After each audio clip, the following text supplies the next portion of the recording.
ஆண்டவராய் இயேசு கிறிஸ்து நாமத்திலே உங்களுக்கு என் வாழ்த்துக்கள்.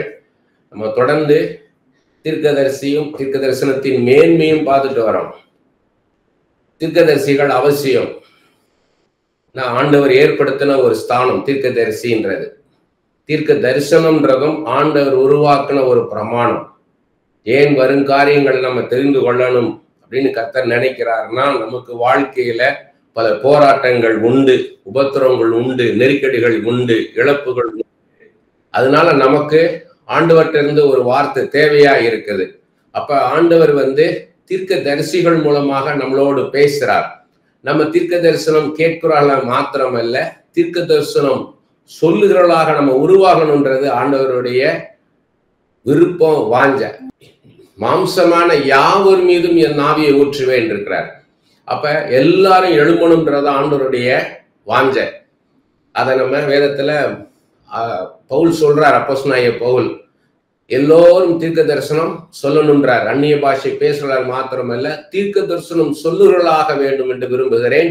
தீர்க்க தரிசன வரத்தை விரும்புங்கள், நாடுங்கள் என்றார். மோசேயை பார்க்கிறோம். மோசே என்ன 11 அதிகாரத்துல பார்க்கிறோம். என்னால தனியா நான் இந்த ஜனங்களை தாங்க முடியாதுன்னு ஒரு 70 பேர் ஆண்டவர் தெரிந்தெடுக்கிறார். எல்லாரும் ஆசரிப்பு கூடாரத்துக்கு வந்துருங்க, மோசே மேல இருக்கிற அபிஷேகத்தை நான் 70 பேர்களையும் தரேன்னு சொல்றாரு. அப்ப எல்லாரும் வந்துடுறாங்க. 68 பேர் வந்துடுறாங்க. எல்தாத்து மேதாத்து மாத்திரம் பாளையத்துல இருந்துடுறாங்க, கேம்ப்லயே. அங்க டேபர்நக்கலுக்கு ஆசரிப்பு கூடாரத்துக்கு அவங்க வரல. ஆனா அந்த அபிஷேகம் இறங்கிருது. அபிஷேகம் இறந்த உடனே அந்த 68 பேர் தீர்க்க தரிசனம் சொல்லிட்டு இருக்கும் போது ஒருத்தன் பாளையத்துல இருந்து ஓடி சொல்றான், இங்க எல்தாத்து மேதாத்துன்னு 2 பேரு, இந்த 70 பேர்த்துல உள்ளவங்க 2 பேர் வரல, அவங்க பாளையத்திலே தீர்க்க தரிசனம் சொல்லிட்டு இருக்காங்கன்னு போது யோசுவா மோசேட்ட அதை நிறுத்து, மோசே இங்க வரல, அவங்கள நிறுத்து, அவங்க தீர்க்க தரிசனம் சொல்ற நிறுத்துன்னு போது மோசே சொல்றாரு, என்னட்டு நல்ல பேர் வாங்கலாம்னு நினைக்கிறேனே, இந்த 68 பேர் இல்ல, அந்த எல்தாத் மேதாத் மாத்திரமல்ல, என்னை சுற்றி இருக்கிற எல்லாரும் தீர்க்க தரிசனம் சொல்லணும்ன்றார். என்னை போல அவங்களும் தீர்க்க தரிசனம் சொல்லணும். அதுதான் ஆண்டவருடைய வாஞ்ச. அது யாரு வாஞ்சிக்கிறாங்களோ அவங்களுக்கு அந்த தீர்க்க தரிசன வரத்தை கொடுக்கிறார். நிறைய பேருக்கு எனக்கு அந்த தீர்க்க தரிசனத்தை வர தருவாரா, என்னை தீர்க்கதரிசியா பயன்படுத்துவாரா அப்படின்னு நினைக்கிறாங்க. ஆனா ஆண்டவர் என்ன சொல்றாரு, கேளுங்கள் கொடுக்கப்படும், தட்டுங்கள் திறக்கப்படும், தேடுங்கள் கண்டடைவீர்கள்னாரு. எதை கேட்க சொன்னார்னா, அவரையே கேட்க சொன்னார். பரிசுத்த ஆவியானவரை கேட்டு பெற்றுக் கொள்ளுங்கள்னார். அப்ப கேட்கிறவன் பெற்றுக்கொள்வான் அப்படின்னா, ஆஸ்க் இட் வில் பி கிவன்ல, ஹேவ் தர்ஸ்ட். யாரு தாகமா கேட்கிறானோ அவங்க மேல அந்த அபிஷேகத்தை தருவார். இந்த தீர்க்க தரிசன அபிஷேகத்தை அவங்களுக்கு கொடுப்பார். அவர் வாஞ்சிக்கிறார் எல்லாரும் எழும்பணும்னு. ஏன்னா அவரை வெளிப்படுத்துறார். ஒரு தீர்க்கதரிசி மூலமாக ஆண்டவர் தம்மை வெளிப்படுத்துறார். நம்ம தீர்க்க தரிசனம் சொல்லும் போது அவங்க என்ன பண்றாங்க, நம்ம ஒரு மனுஷன் பேசுகிற பேச்சு இல்ல, இது இயேசு கிறிஸ்து பேசினாதான், ஒரு ஆண்டவர் பேசினாதான் உண்டு இந்த மாதிரி காரியங்களை. இது மனித அறிவுக்கெல்லாம் அப்பாற்பட்ட காரியம்னு பார்க்கும்போது அவங்க தலைகுப்புற விழுந்து வணங்குவாங்க. உங்களுடைய தேவனே மெய்யான தேவன், உங்களுக்குள்ள இருக்கிற தெய்வமே மெய்யான தேவன். வாழ்க்கையில எவ்வளோ காரியங்களை நான் சொல்லலாம், சாட்சியா சொல்லலாம். 23 வருஷம் ஊழியத்தின் பாதையில எவ்வளோ காரியங்களை சொல்லலாம். அவங்களுக்குள்ள இருக்கிற இருதயத்தின் ஆழத்துல இருக்கிற காரியத்தை நான் சொல்லும் போது அவங்க இயேசுவை பார்க்கறாங்க. அதன் மூலமாக அவங்க ஆண்டவரை பார்க்கறாங்க. இயேசுவின் அன்பை அவங்க பார்க்கறாங்க. இயேசு இப்படி எல்லாம் பேசுவாரான்னு சொல்லி. நான் ஒரு சமயம் வெளியூருக்கு போயிருக்கிறேன். நான் வெளியூருக்கு போயிருக்க இடத்துல ஒரு பாஸ்ட் என்னைய சாப்பாடு கூப்பிட்டு போறாரு. மத்தியானம் லஞ்சுக்கு, மத்தியான நேரம் கூட்டமா இருக்கு அந்த ஹோட்டலு. நல்லா இருக்கும் சாப்பாடு, ருசியா இருக்கும். அதனால கூட்டமா இருக்கு. நானும் பாஸ்ட் உட்காந்துருக்கோம் ஒரு சைடு. எய்த்தாப்புல 2 பேர் உட்காந்துருக்குறாங்க. அப்பாவும் மகனுமா இருக்கு. ஆனா அண்ணனும் தம்பியும் அவங்க சாப்பிட்டுட்டு இருக்காங்க. அந்த இளையவர் ரொம்ப சோர்வா இருக்கார். அப்பா நான் உங்களோட நான் பேசலாமான்னு கேட்டேன். பேசுங்க, தாராளம் பேசலாம், பேசுங்க. நான் சொன்னேன், உங்க தம்பி சொத்தை பிரிச்சு கேட்கிறாரு, ஒரு புதுசா ஒரு பிசினஸ் ஆரம்பிக்கிறதுக்கு. நீங்க ஆனா அதுக்கு ரொம்ப தயங்குறீங்க, பயப்படுறீங்க. பயப்படாதீங்க, தயங்காதீங்க, அவரை நம்பி கொடுங்க, அவர் வாழ்க்கையில முன்னேறி வருவாருன்னு. 2 பேருக்கு ஆச்சரியம். சாப்பிட்றத நிறுத்திட்டு இது எப்படி எப்படின்னாங்க, இது எப்படி நீங்க சொல்றீங்க அப்படின்னாங்க. அப்புறம் சொன்னேன், அந்த சாப்பாடு சர்வ் பண்ணிட்டு இருந்த அந்த சர்வர் வந்து என்ன மாதிரி நேச்சர் உள்ளவர், அவர் எப்படி ஒரு காரியத்தை செய்வார், எப்படி ஒரு காரியத்தை செய்ய மாட்டார் அப்படின்னு அவரை பத்தி சொன்னேன். உங்களுக்கு ரொம்ப ஆச்சரியம், எப்படி இதெல்லாம் அப்படின்னாரு. சொல்லிட்டு நீங்க கிறிஸ்டினானாரு. ஆமான்னு உடனே கிறிஸ்டின்லையும் ஜோசியக்காரங்க இருக்காங்களான்னாங்க. அந்த பெரியவர் கேட்டாரு, அந்த அண்ணங்காரு, கிறிஸ்டின்லையும் ஜோசியக்காரங்க இருக்காங்களான்னு. இல்ல, இது ஜோசியம் இல்லை, இயேசு பேசுவாரு, இது ஏதோ ஒரு அமானுஷ சக்தி கிடையாது, என்னோட இயேசு கிறிஸ்து பேசுவார், அதான் நான் சொன்னேன், அவ்வளவுதான். அவ்வளவு சந்தோஷம். என்னன்னா, இப்ப எனக்கு ஒரு நம்பிக்கை வந்துருச்சு. யாரோ ஒருவர் எங்க வாழ்க்கையில உள்ள ஒரு அந்தரகமான காரியத்தை சொல்லி அதுக்கான தீர்வையும் சொல்லி குறிப்பா பேசும்போது நிச்சயமா இது ஆண்டவர் பேசுறாரு, நம்பி நானு இப்ப நான் கொடுக்கலாம்.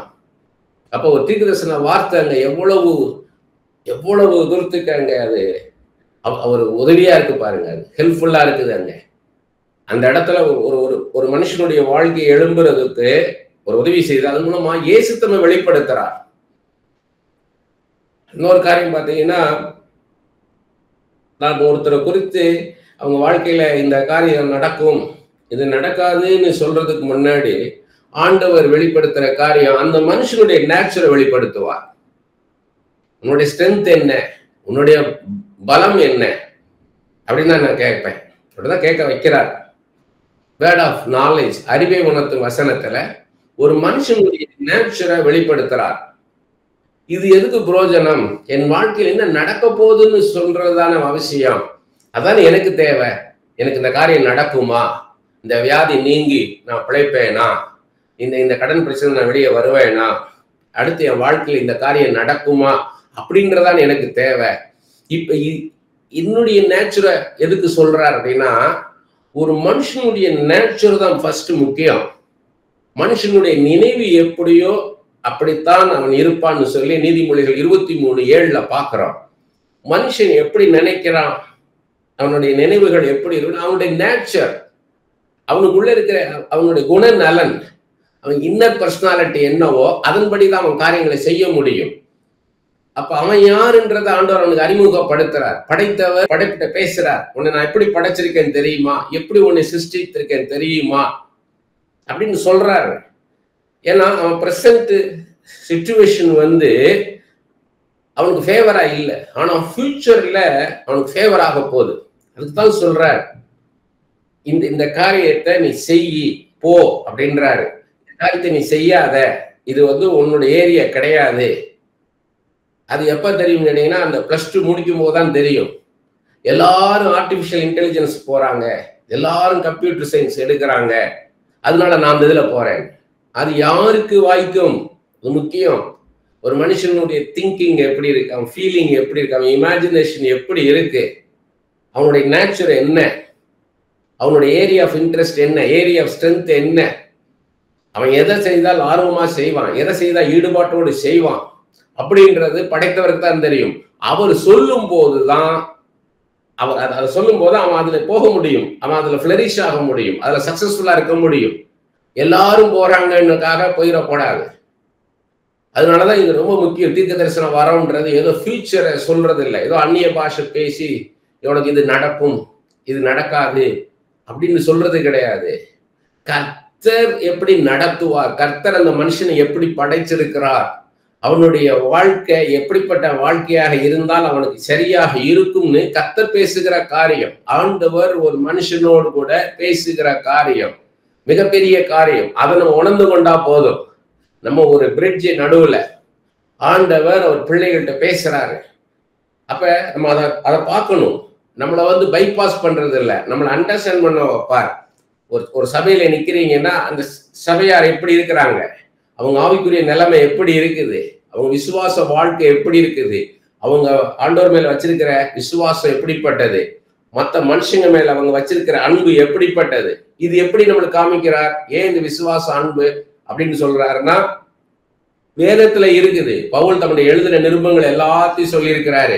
முதலாவது தன்னுடைய அழைப்பை சொல்றார், நான் மனுஷனால் அல்ல, மனுஷன் மூலமாயும் அல்ல, ஏசு கிறிஸ்துவே என்னை அழைச்சாரு, புறஜாதிகளுக்கு அப்போஸ்தலனாக என்னை தெரிந்து கொண்டான் தன்னுடைய அழைப்பை சொல்றார்.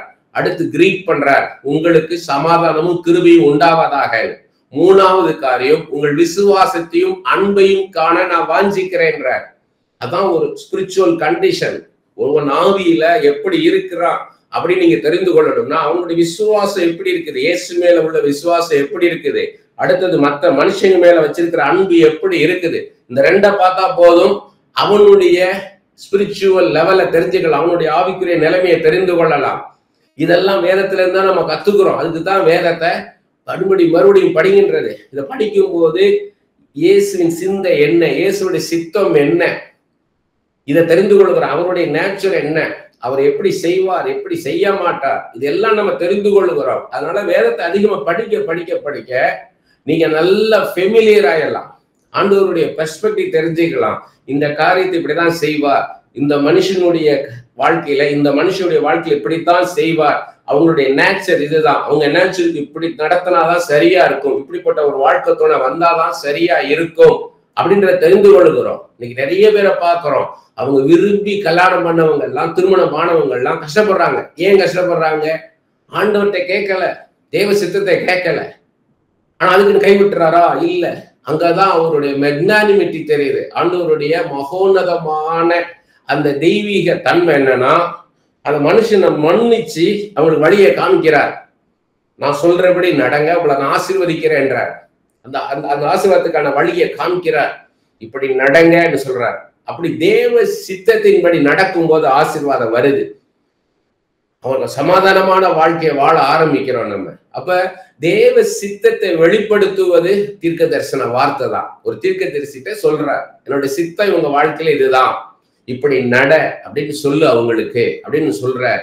அதுதான் சொல்றாரு, வலதுபுறமாய் சாயும் போதும் இடதுபுறமாய் சாயும் போதும் வழி இதுவே, இப்படியாக நடவுங்கள் என்று உங்கள் பின்னால் வந்திருக்கிற சத்தத்தை, வசனத்தை, வார்த்தையை உங்கள் காதுகள் கேட்கும்ன்றார். நல்ல தீர்க்க தரிசன வார்த்தை அவசியம். அப்ப இது என்ன ஆயிடுச்சுன்னா, இது அவங்க ஒரு மனுஷன் மூலமா பேசுறதுனால, இது ஒரு மனுஷ பாஷையா இருக்கிறதுனால எல்லாரும் இதை லெதுவா எடுத்துக்கிட்டாங்க. நிறைய பேர் என்ன பண்ணாங்க, அந்நிய பாஷை பேசுறவங்க எல்லாம் தீர்க்கதரிசிகள்னு பார்க்க ஆரம்பிச்சிட்டாங்க. அங்கதான் மிஸ்டேக் வருது. அந்நிய பாஷை பேசுறவங்க எல்லாம் விசுவாசிகள் தான். அவங்க தீர்க்கதரிசியாக ஆயிட முடியாது. ஆனா தீர்க்கதரிசியிலும் பல லெவல் இருக்குது. சுருக்கமா சொல்றாருந்தா, தீர்க்க தரிசனத்தின் ஆவி வேறு, தீர்க்கதரிசி வேற. பல முறை நான் சொல்லிட்டேன், தீர்க்க தரிசனத்தின் ஆவின்றது கர்த்தர் பேசுவார், அவங்க சொல்லுவாங்க. ஆனா மீண்டுமாக அவங்க ஆண்டவரோட பேச முடியாது, அங்க சம்பாஷணம் இருக்காது, கான்வர்சேஷன் இருக்காது. ஆனா தீர்க்க தரிசி அப்படின்னா முகமுகமாய் ஆண்டவரோட பேசுறவங்க, மாறி மாறி ஒரு கான்வர்சேஷன் இருக்கும், ஒரு டயலாக் இருக்கும் அவங்கள்ட்ட. அதான் தீர்க்க தரிசின்றது. அதுலயும் பல லெவல் இருக்குது. ஒரு சுவிசேஷன் மூலமாக தீர்க்க தரிசன வரம் செயல்படுறது வேற, ஒரு போதகர் மூலமாக தீர்க்க தரிசன வரம் செயல்படுறது வேற, ஒரு தீர்க்க தரிசியாக அழைக்கப்பட்டவருக்கு தீர்க்க தரிசன வரம் செயல்படுற விதம் வேற, ஒரு அப்போஸ்தலனுக்கு தீர்க்க தரிசன வரம் செயல்படுறது வேற, ஒரு போதகனுக்கு தீர்க்க தரிசன வரம் செயல்படுறது வேற. 5-fold மினிஸ்ட்ரியில ஒவ்வொருத்தருக்கும் ஒவ்வொரு லெவல்ல அது ஆப்ரேட் ஆகும். அதிலையும் ஒரு பிகினர்ஸ்க்கு ஆப்ரேட் பண்றது வேற. அந்த லெவல் அவங்க ஆண்டவரோட நெருங்கி ஜீவிக்க வேதத்தை அதிகமாக ஆண்டவர் கற்றுக் கொடுக்கும் போது அந்த டெப்த் ஆஃப் ப்ராஃபஸி, அந்த தீர்க்கதரிசனத்தின் ஆழம் உயர்வா இருக்கும். இன்னைக்கு சும்மா ஒருத்தர் கூப்பிட்டு இந்த தேதி காமிக்கிறார், இந்த மாதம் காமிக்கிறார், இந்த வருஷம் காமிக்கிறார், உங்களை பார்க்கும்போது அது ஏதாவது கனெக்டட் இருக்கா அப்படின்னு அவங்க லெவல் அவ்வளவுதான். இப்ப என்னுடைய பிறந்த தேதியை சொல்றதுனால ஆச்சரியப்படலாம் நான். ஏன்னா எனக்கு மட்டும்தான் தெரியும் என்னுடைய பிறந்த தேதி என்ன, மாதம் என்ன, வருஷம் என்ன. அது ஒருத்தர் சொல்லும் போது ஆச்சரியமா இருக்கும். சரி, கர்த்தர் தான் பேசுறார், இவங்களா சொல்லலன்னு வருது. அதுக்கு அடுத்து என்ன? என் இருதயத்தின் ஆழத்துல ஒரு காரியத்துக்காக நான் ஏங்கிக்கிட்டு இருப்பேன், அதை பேசுறாரா? அதை பேசணும், அதான் முக்கியம்.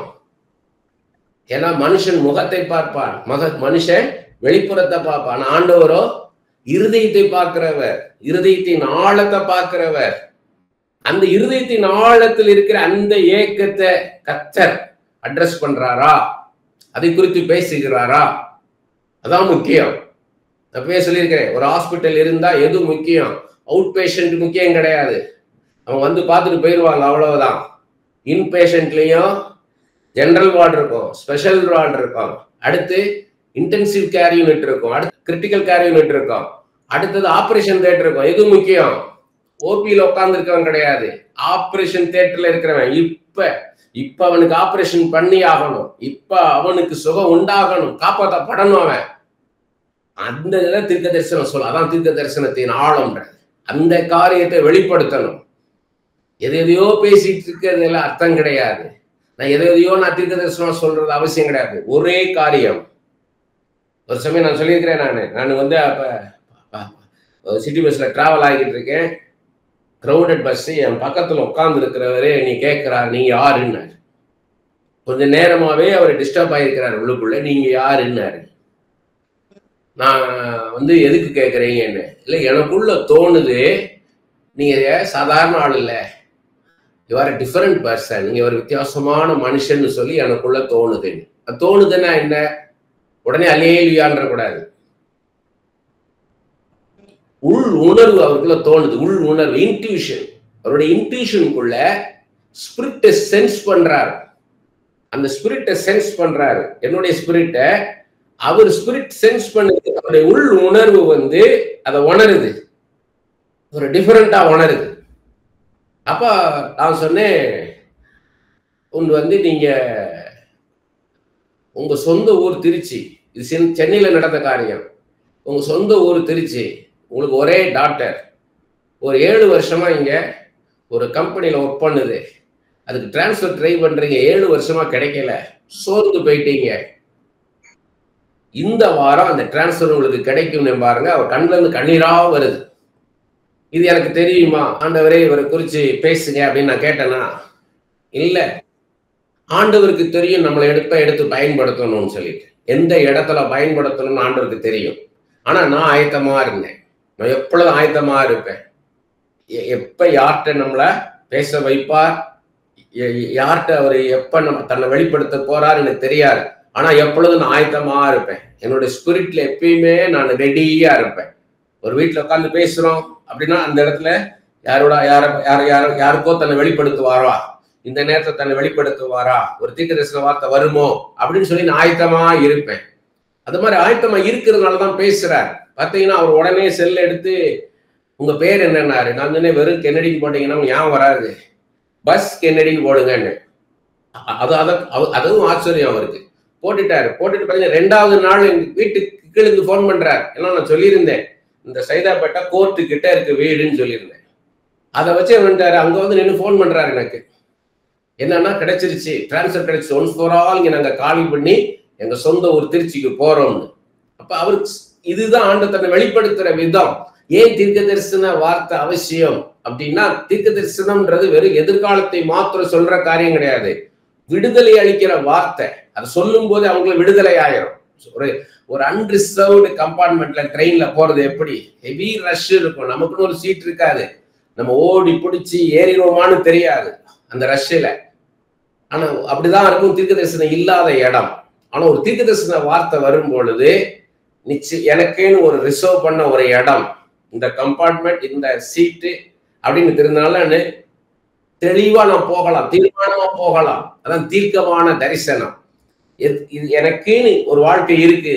நான் சொல்லியிருக்கிறேன், வந்து யோசேப்புக்கு அந்த தரிசனம் இல்லைன்னா ஒவ்வொரு நாளும் அவர் அழுதுகிட்டே இருந்திருப்பார், வாழ்க்கை குறித்த நிச்சயம் இல்லாம இருந்திருப்பார். அந்த தீர்க்க தரிசன வார்த்தை வந்ததுனால அவருக்கு அந்த தரிசனம் 2 சொப்பனமும் ஆண்டு பேசினார். நிச்சயமாக இன்னைக்கு கர்த்தர் உயர்த்த போறான்னு நிச்சயத்தோட இருந்தார். இன்னைக்கு என்னுடைய வாழ்க்கை அப்படிதான். நான் எதை கண்டு சோர்ந்து போறது இல்லை. என் வாழ்க்கையில் என்ன நடக்குது என்ன நடக்கல அதெல்லாம் நான் பார்க்கல.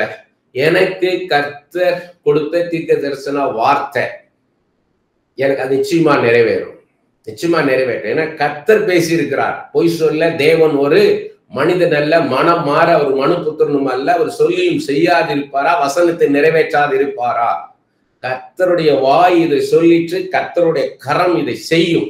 அந்த நிச்சயத்தோடு தான் நான் இருக்கிறேன். அதனால மரணத்தை குறித்த பயம் கிடையாது. மரணம் எப்படி இருக்கும், என்னோட மரணம் எப்படி இருக்கும்னு எனக்கு தெரியும். ஆனா அதை குறித்த பயம் கிடையாது. என்னை கொண்டு எதை செய்யணும் அந்த பூமியில அந்த ஊழியத்தை அவர் செய்து முடிக்கும் வரை என்னை எடுத்துக்கொள்ள மாட்டார். அதனால என்னை நோக்கி வருகிற தீர்க்க தரிசனத்தையோ அதனுடைய ஆளை எனக்கு தெரியும். அநேக தீர்க்க தரிசனம் சொல்லுவாங்க, நேர்லயும் போன்லயும். நான் இப்ப சொல்லிடுறேன் அவங்கள்ட்ட, எது எது கர்த்தர் பேசினார், எதை இவங்க விசுவாசத்துல சொன்னாங்க, எதை அசம்ஷன்ல யூகத்துல சொன்னாங்கன்றத அவங்ககிட்ட நேரடியா என்ன சொல்லிடுவேன் நான். ஏன்னா அப்பதான் அவங்க வளருவாங்க. அதனால நீங்க எல்லாம் வளரணும். தீர்க்க தரிசனம்தான நமக்கெல்லாம் வராதுன்னு நினைக்காதீங்க. இயேசுவே நீ தீர்க்கதரிசியாக பயன்படுத்துவார். ஆனா அதுக்கான பிரயாசம் இரவு பகலா வேதத்தை படிக்கணும். இரவு பகலா நீங்க வேதத்தை படித்தால்தான் உங்களை தீர்க்கதரிசியா பயன்படுத்த முடியும். நம்ம நீங்க கடைசியா பார்க்க ஆரம்பிச்சோம், கள்ள தீர்க்கதரிசிகள், கள்ள போதகர்கள். ஏன்? வேதத்தின் அடிப்படையில சொல்லப்படாத எதுவுமே கர்த்தர் சொல்லாதது. ஏன்னா இந்த வசனத்தின்படி இப்படிதான் செய்வார், வேதத்தில் உள்ள இந்த சம்பவத்தின்படி கர்த்தர் இப்படிதான் நடத்துவார், இப்படிதான் செய்வார், இப்படி செய்ய மாட்டார்னு உறுதியா சொல்றதான் தீர்க்க தரிசனம். அதனால தீர்க்க தரிசனத்தை பத்தி நீங்க நல்லா தெரிந்து கொள்ளணும். ஒரு அவுட்லைனுக்காக தான் நான் இவ்வளவு சொன்னேன். நான் 1 தீமோத்தேயு 4ஆம் அதிகாரம் முதல் 8 வசனங்கள். 1 தீமோத்தேயு 4ஆம் அதிகாரம் முதல் 8 வசனங்கள். ஆகிலும் ஆவியானவர் வெளிப்படையாய் சொல்லுகிறபடி பிற்காலங்களிலே மனசாட்சியில் சூடுண்ட பொய்யருடைய மாயத்தினாலே சிலர் வஞ்சிக்கிற ஆவிகளுக்கும் பிசாசுகளின் உபதேசங்களுக்கும் செவி கொடுத்து விசுவாசத்தை விட்டு விலகி போவார்கள். எவ்வளவு ஒரு நம்ம படிக்கும் போது இவ்வளவு கடினமா இருக்குமான்னு தோணும். வஞ்சிக்கிற ஆவிகள் ஒருத்தனுக்குள்ள இருக்கும்.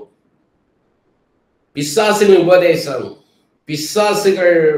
பிசாசு உள்ள இருந்துகிட்டு பேசும். அந்த மாதிரி பிசாசு பிடித்தவன் இருந்து உபதேசங்கள் வரும்ன்ற. விவாகம் பண்ணாதிருக்கவும், அதாவது விவாகம் நீ விவாகம் பண்றதா பண்ணக்கூடாதான்றத கர்த்தர்ட்ட கேட்டு சொல்லாம அவங்களாவே சொல்லுவாங்க. விவாகம் பண்ணக்கூடாதுன்னு கர்த்தர் சொல்றாருன்னுவாங்க. விசுவாசிகளும் சத்தியத்தை அறிந்தவர்களும் ஸ்தோத்திரத்தோட அனுபவிக்கும்படி, விசுவாசிகள் பாருங்க, விசுவாசிகள் சத்தியத்தை அறிந்தவர்கள், நல்ல வேதத்தை அறிந்தவங்க, கர்த்தரை பற்றி அறிந்தவங்க, ஸ்தோத்திரத்தோட அனுபவிக்கும்படி அவங்கெல்லாம் ஸ்தோத்திரத்தோட கர்த்தருக்கு நன்றி சொல்லி நான் அனுபவிக்கும்படி தேவன் படைத்த போஜன பதார்த்தங்களை விலக்கவும் வேண்டும் என்று அந்த பொய்யர் கட்டளையிடுவார்கள். உன்னை விவாகம் பண்ணக்கூடாதுன்னு இருக்கார், உன்னை இந்த போஜனம் எல்லாம் சாப்பிடக்கூடாதுன்னு சொல்லியிருக்கிறார்னுவாங்க. இதான் பிசாசின் உபதேசம். தேவன் படைத்ததெல்லாம் நல்லதா இருக்கிறது, ஆண்டவர் படைச்சது. இத ஒரு விளக்குறதுக்கு யாருக்கும் உரிமை கிடையாது. சகலத்தையும் கர்த்தர் மனுஷனுக்காக தான் படைச்சிருக்கிறார். தேவன் படைத்ததெல்லாம் நல்லதா இருக்குது. ஒவ்வொன்றையும் படைக்கும் போது நல்லது நல்லது, இது மனுஷனுக்கு நல்லது, இது மனுஷனுக்கு நல்லதுன்னு கண்டார். ஆதியாகமத்துல 1ஆம் அதிகாரத்துல பாக்குறோம். நம்ம சோஸ்திரத்தோட ஏற்றுக்கொள்ளப்படுமாகில் ஒன்றும் தள்ளப்படத்தக்கதல்ல தெளிவு உண்டாக்குறார் பவுல். அது தேவ வசனத்தினாலும் ஜபத்தினாலும் பரிசுத்தமாக்கப்படும். அப்படின்னு என்ன அர்த்தம்? தேவ வசனத்தினாலும் ஜபத்தினாலும் பரிசுத்தமாக்கப்படும். எதை வச்சாலும் ஆண்டவரே உன் அப்பத்தின் தண்ணீரை நான் ஆசீர்வதிப்பேன், வியாதியை உன்னை விட்டு விலக்குவேன்னு சொன்னீரே, அதற்காக நன்றி, சகலத்தின் மனுஷனுக்காக படைத்தீரே நன்றி. அந்த வசனத்தை சொல்லும் போது ஆண்டவர் அதை ஆசீர்வதித்து தருவேன்றார். ஜபத்தினாலும் பரிசுத்தமாக்கப்படும். ஆண்டவரே இந்த ஆகாரத்தை எனக்கு ஆசீர்வதித்து தாரும் ஐயா, இந்த ஆகாரத்தை எனக்கு ஆசீர்வதித்து தாரும்னா அதை ஆசீர்வதித்து தருவேன்றாரு. அதனால உனக்கு ஒரு அழிவு கிடையாது, அதனால உனக்கு சாபம் வராது. அவன் என்ன அர்த்தம்? அவன் அது சாபம் ஆயிரும், இதெல்லாம் சாப்பிடாத, நீ விவாகம் பண்ணாத, இதை செய்யாத, அதை செய்யாதன்னுவான். இப்படிப்பட்ட உபதேசங்கள் பிசாசு உபதேசங்கள்ன்ற. இவைகளை நீ சகோதரருக்கு போதித்து வந்தால் விசுவாசத்துக்குரிய வார்த்தைகளிலும் நீ அனுசரித்த நற்போதகத்திலும் தேறினவனாகி இயேசு கிறிஸ்து நல்ல ஊழியக்காரனா இருப்பாய். இப்படி நீ சொன்னேன்னா ரைட் கைண்ட் ஆஃப் மினிஸ்ட்ரி, அது இயேசுவுக்கு பிடித்தமான ஊழியம் என்றார். சீர்கேடும் கிழவிகள் பேச்சுமா இருக்கிற கட்டுக்கதைகளுக்கு விலகி தேவ பக்திக்கு ஏதுவாக முயற்சி பண்ணு. சீர்கேடு ஒரு மனுஷனை அவனுடைய ஸ்தானத்திலிருந்து விலக்கி போடுறது சீர்கேடு. கிழவிகள் பேச்சுமா இருக்கிற கட்டுக்கதைகள், அந்த காலத்துல அப்படி இருந்துச்சு, அங்க முன்னாடி அப்படி இருந்துச்சு, அந்த காலத்துல எல்லாம் அப்படி இருந்துச்சு, இப்படி இருந்துச்சுன்னு பேசிட்டு இருப்பாங்க. கட்டுக்கதை, கிளவி கதை, அதெல்லாம் என்ன பண்ணாத, செவி கொடுக்காத. சரீர முயற்சி அற்புத பிரயோஜனம் உள்ளதை வந்துட்டார் பாருங்க பாயிண்ட்டுக்கு. சரீர முயற்சி, இதெல்லாம் சரீரத்துல முயற்சி. இதை சாப்பிடாத, அதை செய்யாத, இதை செய்கின்றதெல்லாம் வெளிப்புறமான காரியங்கள். இது அற்ப பிரயோஜனம், இது பிரயோஜனமற்ற காரியம். தேவ பக்தியானது இந்த ஜீவனுக்கும் இதற்கு பின்வரும் ஜீவனுக்கும் வாக்குத்தத்தம் உள்ளதாகியால் எல்லாவற்றிலும் பிரயோஜனம் உள்ளது. அப்போ ஒரு தீர்க்கதரிசன வார்த்தையோ ஒரு பிரசங்கமா எப்படி வரணும்னா, இந்த ஜீவனுக்கு பிரயோஜனமா இருக்கணும், இதற்கு அடுத்து வருகிற பரலோகத்துல என்ன நடக்கும், எப்படி இருக்கும் சொல்றதாக இருக்கணும். அதுதான் சரியான தீர்க்க தரிசனம், சரியான போதகம்ன்றார். அப்படி இல்லாதத டெம்பரவரியா ஒரு காரியத்தாண்ட பேச மாட்டாருங்க. அவர் இப்ப இது இன்னைக்கு மாத்திரம் பேச மாட்டார். இந்த ஜீவிதம், இதற்கு வருகிற நித்திய ஜீவன் பரலோகத்துல எப்படி இருக்கும்ன்றதற்கு ஏற்ற மாதிரிதான் உங்களை நடத்துவார். அது ஆழமாக இருக்காண்ட பேசுறது. அடுத்தது 1 தீமோத்தேயு 6ஆம் அதிகாரம் 3-5. ஒருவன் நம்முடைய கர்த்தராகிய இயேசு கிறிஸ்துவின் ஆரோக்கியமான வசனங்களையும், பாருங்க எப்படி சொல்றாரு பாருங்களேன், கர்த்தராகிய இயேசு கிறிஸ்துவின் வசனம், வேத வசனம் அப்படின்னு சொன்னார் முதல்ல. இப்ப என்ன சொல்றாருன்னா ஆரோக்கியமான வசனம்ன்றார் பாருங்க. அது நமக்கு நல்ல ஒரு ஆரோக்கியம் தரக்கூடியது, உள்ளாந்த மனுஷனுக்கு சுகம் தரக்கூடியது, சரீரத்திலும் சுகம் தரக்கூடியது. உள்ளாந்த மனுஷனுக்கு சுகம்னா என்ன, சமாதானத்தை தருவதாக இருக்கும், மன நிம்மதியை தருவதாக இருக்கும், ஆவியில ஒரு விடுதலையை தருவதாக இருக்கும். அப்படிப்பட்ட வார்த்தையா இருக்கும். ஒரு தீர்க்கதரிசன வார்த்தை வருது, ஒரு பிரசங்கத்துல ஒரு வார்த்தை வருதுன்னா உங்களுக்குள்ள சஞ்சலம் வராது, உங்களுக்குள்ள சஞ்சலம் வராது, உங்க வாழ்க்கை குறித்த பயம் வராது, வாழ்க்கை குறித்த நிச்சயம் உண்டாகும், கர்த்தரை குறித்த நிச்சயம் உண்டாகும், விடுதலை உண்டாகும், உங்களுக்கு சந்தோஷமா இருக்கும். உங்களுக்கு அதை கேட்கும் போதே தேவ பக்திக்கேற்ற உபதேசங்களையும் ஒப்புக்கொள்ளாமல், பாருங்க இதெல்லாம் ஏத்துக்காம ஆரோக்கியமான வசனத்தையும் தேவ பக்திக்கேற்ற உபதேசங்களையும் ஒப்புக்கொள்ளாமல் வேற்றுமையான உபதேசங்களை போதிக்கிறவனானால், வேற்றுமையான உபதேசம், டிஃபரண்ட் டீச்சிங்கிறார். அப்ப இது இல்லாம ஒருத்தன் பேசுறான்னா பி கேர்ஃபுல், எச்சரிக்கையா இரு. அப்படிப்பட்ட தீர்க்க தரிசனத்துக்கும் அப்படிப்பட்ட போதகத்துக்கும் எச்சரிக்கையா இருன்றாரு. அவன் இருமாப்பு உள்ளவனும் அரகண்டா இருப்பான், யார் சொன்னாலும் கேட்க மாட்டான், இப்படித்தான் அப்படிதான் இருப்பான். கேரக்டர் பிளெக்சிபிளா இருக்க மாட்டான், யார் சொன்னாலும் கேட்கிற மாதிரி இருக்க மாட்டான். தர்க்கங்களையும் வாக்குவாதங்களை பற்றி நோய் கொண்டவனுமா இருக்கிறான். ஒரு நோய் மாதிரி எப்ப பார்த்தாலும் ஆர்கியூ பண்றது, தர்க்கம் பண்றது, இப்படித்தான் அப்படித்தான், இல்ல இப்படித்தான் கர்த்தர் நடத்துவார், அப்படி நடத்த மாட்டான், ஆர்கியூ பண்ணிட்டு இருப்பான். அவைகளாலே பொறாமையும் சண்டையும் தூஷணங்களும் பொல்லாத சம்சயங்களும் உண்டாகி என்னெல்லாம் வருன்றார் பாருங்க. இப்படிப்பட்ட மனுஷன் என்னெல்லாம் நீங்க பார்க்கலாம்னா, பொறாமை இருக்கும், சண்டை இருக்கும், தூஷணம் இருக்கும், அவன் சரியில்லை இவன் சரியில்லைன்ற மாதிரி இருக்கும், சண்டை உண்டாகிற மாதிரி இருக்கும். அதுக்கு அடுத்து பாருங்க, கெட்ட சிந்தை உள்ளவர்களும் சத்தியம் இல்லாதவர்களும் தேவ பக்தி ஆதாய தொழில் என்று எண்ணுள்ளமாய் இருக்கிற மனுஷர்களால் உண்டாகும் மாறுபாடான தர்க்கங்களும் பிறக்கும். இப்படிப்பட்டவர்களை விட்டு விலகு. கிளியரா சொல்லிட்டார் எப்படி இருப்பான்ட்டு. ஆதாய தொழில், தேவ பக்தி ஆதாய தொழில். அப்ப என்னன்னா அவங்களுக்கு அது ப்ராஃபிட் தருகிற ஆதாயம், அதுல ஒரு லாபம் வருது. காணிக்கைதான், காணிக்கைக்காக ஊழியம் செய்தது இது. மனுஷனை பிரியப்படுத்துற மாதிரி பேசிட்டு போயிட்டே இருப்பாங்க. அவங்களுக்கு ஒரு மனுஷன் என்ன அவன் வாழ்க்கை என்ன ஆனான்னு கவலைப்பட மாட்டான். அவன் இது மாதிரி ஒரு ப்ராஃபஸி சொல்லிட்டு அவனுடைய என்ன வேணுமோ அதை அவன் எடுத்துக்கிட்டு போயிட்டே இருப்பான். இன்னைக்கு அநேக இடத்துல அதை நான் பார்க்கிறேன். நான் அதனாலதான் இதை டீச் பண்ண சொன்னார் எனக்கு ஆண்டவர். கள்ள தீர்க்க தரிசனங்களாலும் கள்ள தீர்க்க தரிசிகளாலும் அநேக குடும்பங்களுக்குள்ள இருக்கிற பிரச்சனைகளை பார்க்கிறேன். அது என்னால நினைச்சு கூட பார்க்க முடியல. அவ்வளவு நல்லா ஒற்றுமையா இருக்க குடும்பங்கள் அவங்களுக்குள்ள எவ்வளவு வாக்குவாதங்கள்றீங்க, ஆர்குமெண்ட், விவாதம், எதை எடுத்தாலும் விவாதம், எதை எடுத்தாலும் சந்தேகப்படுறாங்க. அது வரைக்கும் யார் என்ன சொன்னாலும் கேட்டுக்கிறவங்க, ஒருத்தருக்கு ஒருத்தர் நீ என்ன சொல்றது நான் என்ன கேட்கறதுன்றதெல்லாம் கிடையாது. யாராவது ஒருத்தர் சொன்னாலும் வயசு வித்தியாசம் இல்லாம ஏற்றுக்கொள்ளுகிறவங்க எல்லாம் பாத்தீங்கன்னா அவங்க சொல்றதெல்லாம் தப்பா வருது. ஏன்னா இவனுடைய ஆவி அங்க போயிருது. குர்நேலி வீட்டுல பாத்தீங்கன்னா பேதுரு பிரசங்கம் பண்ணிட்டு இருக்கிறார். அங்க இருந்த எல்லார் மீதும் பரிசுத்த ஆவியானவர் இறங்கிறார்னு பார்க்கிறோம். அப்போஸ்தலர் 10 44 45 என்ன நடந்தது? பேதுரு, நான் தான் பேதுரு, நான் கொர்நேலியு வீட்டுல பேசிட்டு இருக்கிறேன். பேசிட்டு இருக்கும்போது எல்லா மேலும் அபிஷேகம் இறங்கிருச்சு. என்ன, என் மேல எப்படி பெந்தேகோஸ்தே நாள்ல எப்படி அபிஷேகம் இறங்கிச்சோ அதே மாதிரி எல்லார் மேலும் இறங்குதுன்னு பாக்குறாரு பேதுரு. அந்த ஒரு மனப்பான்மை நம்மளுக்கு வேணும்.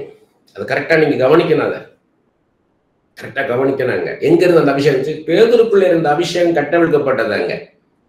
பேதுரு பேசும்போது 3000 பேர் 5000 பேர் ரட்சிக்கப்பட்டாங்கன்னு எப்படி அர்த்தம்? அவர் பேசும்போது அந்த வல்லமை வெளிப்படுது.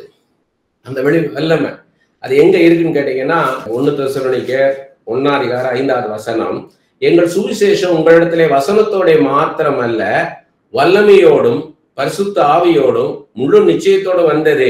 நாங்கள் உங்களுக்குள்ள இருந்த போது உங்கள் நிமித்தம் எப்படிப்பட்ட இருந்தோம் என்று அறிந்திருக்கிறீர்கள் என்றார். எங்கள் சுவிசேஷம் உங்களிடத்திலே வசனத்தோட மாத்திரம் அல்ல, வெறும் வசனம் மாத்திரம் வரல. நான் பேசும்போது வல்லமையோடும்.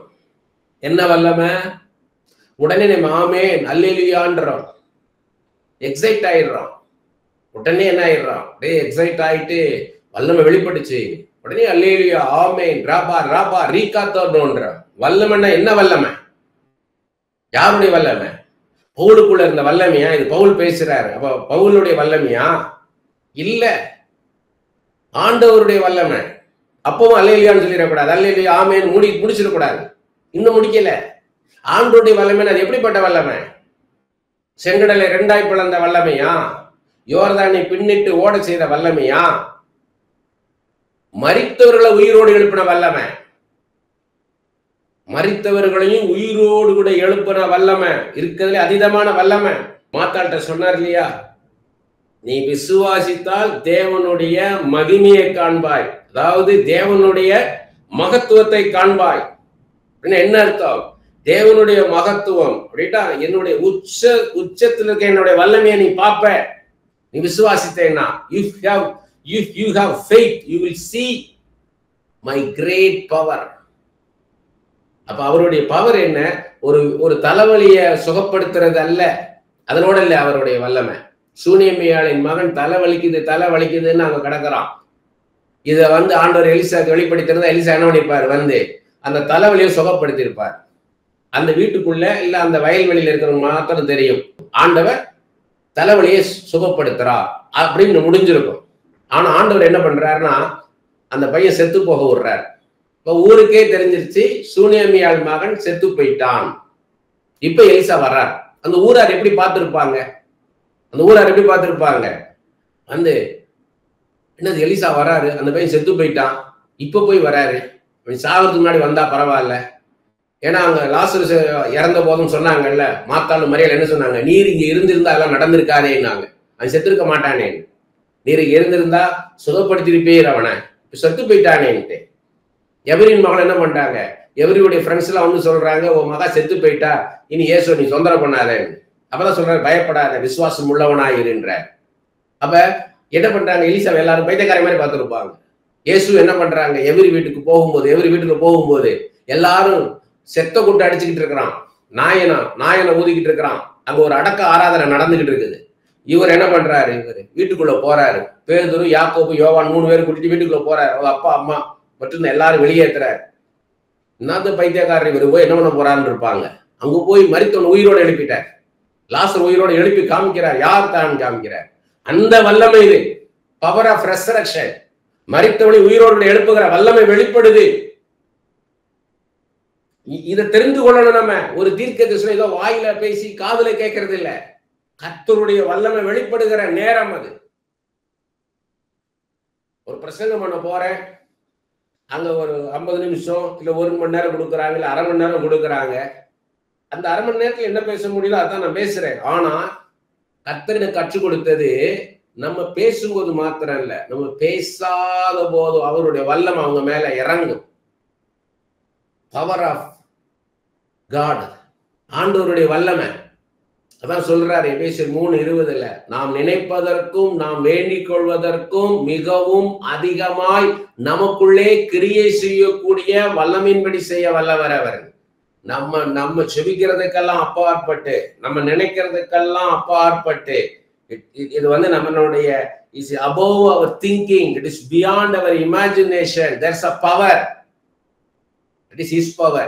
அவருடைய வல்லமை நமக்குள்ள கிரியை செய்யுது. அதன்படிதான் நம்மளை செய்ய வைக்கிறார் எல்லாத்தையும். அதனாலதான் பவுல் சொன்னார், என்னை பலப்படுத்துகிற இயேசு கிறிஸ்துவினாலே எல்லாவற்றையும் செய்ய முடியும் எனக்கு. I can do all things through Christ who strengthens me. அதை நம்ம உணரணும். எனக்குள்ள இருந்து அந்த பவர் ரிலீஸ் ஆகும். ஒரு பிசாசு பிடிச்சிருக்கு, ஒரு சூனியம் பண்ணிட்டாங்க, பல வருஷமா பிசாசுனால பீடிக்கப்பட்டு இருக்கிற அந்த பையன், அந்த பொண்ணு பல வருஷமா பிசாசுனால பீடிக்கப்பட்டிருக்கிறது. பல பேருக்கு அதை வந்து முயற்சி பண்ணிட்டாங்க, பிசாசை விரட்ட முடியல போது நான் போய் உள்ள போறேன், அந்த இடத்துக்கு, அந்த சீனுக்கு போறேன். எதை நம்பி போறேன்?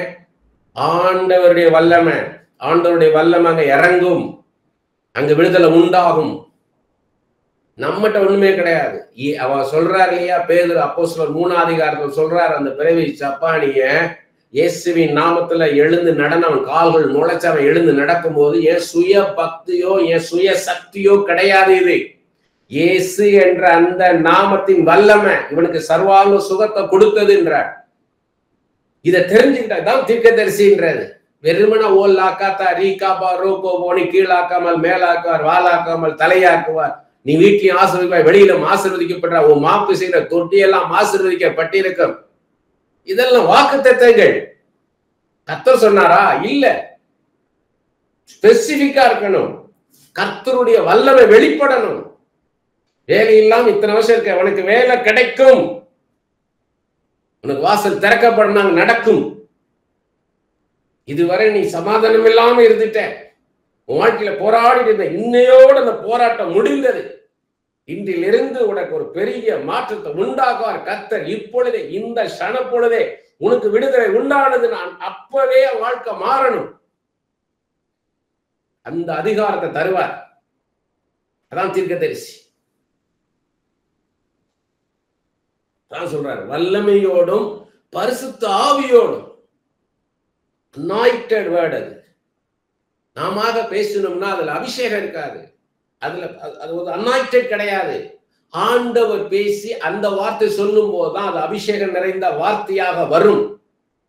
அனாயிண்டட் வேர்டா இருக்கணும். அவங்க கேட்கும் போதே அந்த ஒரு சிஸ்டர் சொல்றாரு பாருங்க, அவர் வேத வாக்கியங்களை விளக்கி காட்டும் பொழுது நம்ம இருதயம் கொழுந்து விட்டு எரியவில்லையானால் இப்படி போல ஃபயர் உண்டாகும். ஆண்டவர் மேல ஒரு வைராக்கியம் உண்டாகும். முழு நிச்சயத்தோட வந்தது. முழு நிச்சயம் இருக்கு அதுல ஒரு சந்தேகத்தோட God may do, இல்ல மேபி மே நாட் பி அப்படிலாம் இல்ல. செய்யலாம், செய்யலாம், ஆண்டவரால செய்ய முடியும் அப்படி இல்லை. இதை செய்வார், செய்வார். உனக்கு வேலை கிடைக்குன்னா கிடைக்கும். வனாந்தரத்தை தண்ணீர் தடாகமாக மாற்றுவார்னா, வனாந்தரம் எப்படிங்க தண்ணீர் தடாகம் ஆகும்னா கர்த்தரால் முடியும். அந்த அதிகாரத்தை கொடுப்பார் கர்த்தர். அதான் தீர்க்கதரிசி. அதான் சொல்றார், இதுதான் வல்லமையோடும் பரிசுத்தாவியோடும் முழு நிச்சயத்தோடு வந்தது. வெறும் வசனம் அல்ல, வெறும் பிரசங்கம் கிடையாது. இது இப்படிப்பா நம்ம இறங்கணும். ஒரு இடத்துல இறங்கும் போது அங்க எப்படி இருந்தாங்க, இது வரைக்கும் எப்படி ஊழியம் நடந்தது, என்ன ஏது, அதெல்லாம் பார்க்க கூடாது. அதுவும் என்னுடைய தனிப்பட்ட அனுபவம் என்னன்னு கேட்டீங்கன்னா, பிரபலமான ஊழியக்காரங்களா கூட்டு நடத்திருப்பாங்க. அங்க போகும்போது இவர் யாருன்னே தெரியாது எங்களுக்கு, அவரே அவர் அறிமுகப்படுத்திக் கொள்ளட்டும், நீங்க அவர் பேசுவார்ன்றுவாங்க. நம்ம உடனே பயந்துடக்கூடாது. இவ்வளவு பிரபலமான ஊழியக்காரங்கள்லாம் வந்திருக்கிறாங்க, இந்த இடத்துல போய் நம்ம நிக்கிறோம், அவங்க அது சொல்லிட்டாங்க யாருன்னே தெரியாதுன்ட்டாங்கன்னு. அதான் நம்மளுக்கு சவால் மாதிரி இல்லை, அது கர்த்தர் நம்மளை அங்க அறிமுகப்படுத்த போறார். ஒரு மனுஷனால் அல்ல, ஒரு மனுஷன் மூலமா இல்லை, இயேசுதான் அழைத்தவர். அங்க நம்மளை கொண்டாந்து நிறுத்துவார். விண்டிகேஷன் வேறு, விண்டிகேட் பண்ணுவார். நான் கூட இருக்கிறேன், இந்த மனுஷனோட நான் இருக்கிறேன், எப்படியாக இருக்கிறேன்றதை அங்க வெளிப்படுத்துவார். தைரியமா நிக்கணும். நீ எவ்வளவு நாள் உங்க தெரிஞ்சவங்க மத்தியில ஊழியம் பண்ணுவீங்க? தெரியாத இடத்துல யோசித்து பாருங்க. நீங்க கேரளாவுக்கு போறீங்க, இல்லைன்னா கர்நாடகா போறீங்க, இல்ல தெலுங்கானாவோ ஆந்திராவோ போறீங்க, இல்ல மகாராஷ்டிரா, யூபி, எம்பி, வெஸ்ட் பெங்கால்னு போறீங்க, இல்லைன்னா நார்த் ஈஸ்ட் போறீங்க 7 ஸ்டேட்டுக்கு, இல்லைன்னா காஷ்மீர், ஹிமாச்சலுக்கு போறீங்க, டெல்லிக்கு போறீங்க, பீகாருக்கு போறீங்கன்னா, இல்ல அமெரிக்காவுக்கு போறீங்க, இல்ல லண்டனுக்கு போறீங்க, அங்க போய் நின்று எப்படி யார் வெளிப்படுத்துவா? யார் உங்களை அறிமுகப்படுத்துவா? கர்த்தர் உங்களை அறிமுகப்படுத்துவார். கர்த்தர் சொல்லுகிறார், இப்பொழுது சொல்லுகிறார்னு சொல்லணும். நீங்க உங்களோட கர்த்தர் இருக்கிறார் அப்படிதான் வெளிப்படுத்துவார். அதுக்கு நீங்க ஆயத்தமா இருக்கணும். வேதத்தை அதிகமா படிக்கணும். என் பக்தி போதும், நான் பக்தியா இருக்கேன் நினைக்க கூடாது. ஒரு நாளும் மனுஷனை பிரியப்படுத்துற மாதிரி இருக்கக்கூடாது. இயேசுவே நான் வளரணும் ஐயா, நான் வளரணும். எதுல வளருவீங்க? இதுல நான் வளரணும். உங்க ஆவியில வளரணும்னா பைபிள் அதிகமா படிக்கணும். வேதத்தை பற்றி அறிகிற அறிவுல வளரணும். இதுதான் மெயின். வேதத்தை பற்றி அறிகிற அறிவுல அதிகமாக வளரணும். ஏன்னா இதுதான் பிரமாணம். இந்த வார்த்தையின்படிதான் அவர் எல்லாமே செய்வார். இத அடுத்தது கர்த்தருடைய சித்தத்தை அறிகிற அறிவிலும் அவருடைய சிந்தையை அறிகிற அறிவில் நம்ம வளரணும்.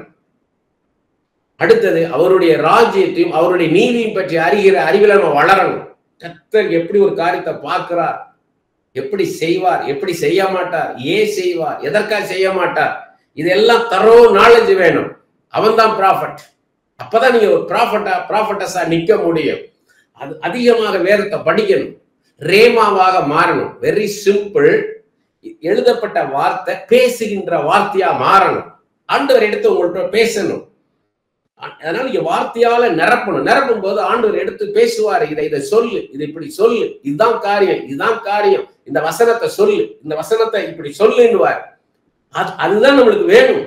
அப்ப ஆண்டவரே என்னோட பேசுங்க பேசுங்க பேசுங்க, ஓரா பாக்காபா ராகாபா ரீகாபா ரோகோபான்னு வெறும் டங் டாக்கிங் சொல்லி 1 மணி நேரம் 2 மணி நேரம் பெரிய அந்நிய பாஷை பேசியே உட்கார்ந்துருக்க கூடாது. Aimless and tongue docking is purposeless, waste.